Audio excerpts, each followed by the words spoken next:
So, hello everyone, I'm Darren Lopez, continuation mo ng report ni Sir Captain. So, who wants to read number 3? Yes, okay.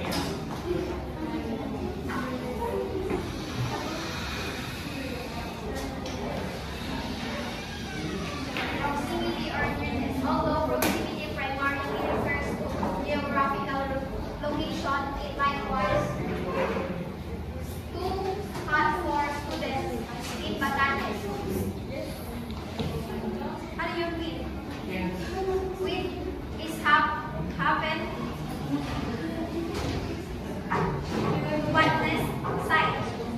Then will move more interest to them than what is happening to Western Mindanao State University.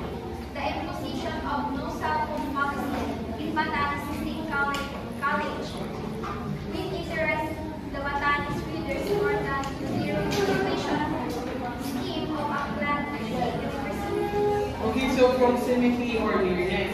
Nasabi dyan, di ba pag balita, pag malapit sa inyo, interesado tayo. Diba? And then, ayun, and then proximity or nearness, nasabi ni dyan, example guys, yung sa Batanes State University.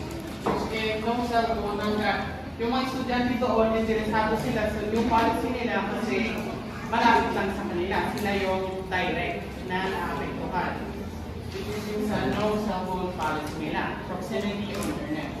And then sa accuracy. Journalism is anchored on facts. News writing is a journalistic skill. Therefore, content should be accurately reported. Accuracy primarily refers to the factualness of news and as truth. Okay, so accuracy. Dapat yung mga news or policies na sinasabi natin are accurate. Kasi pag mali or hindi reliable, pagkakaroon ng Fake news. Fake news. Yes, tama. Then lastly, significance. Yes, intelligence. Can you read?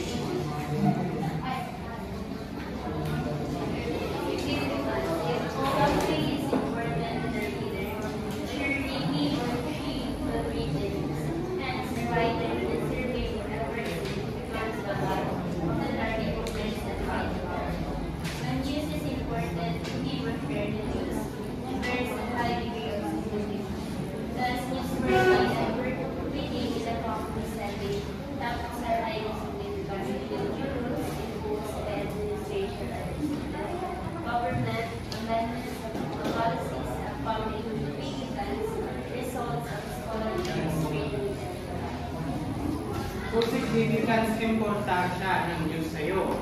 Diba, example niyan, yung nasabi, example, walang pasok bukas, bakit siya importante sa'yo? So, babasahin mo yung article. Tama, di ba? So, importante sa'yo kasi walang pasok sa Merkules. So, ayun. So, we have proximity or nearness, yung makikinig ka, importante siya sa'yo kasi malapit. Direct kang maapektuhan. And then sa accuracy, dapat accurate. And then sa significance, important siya ng news sa'yo.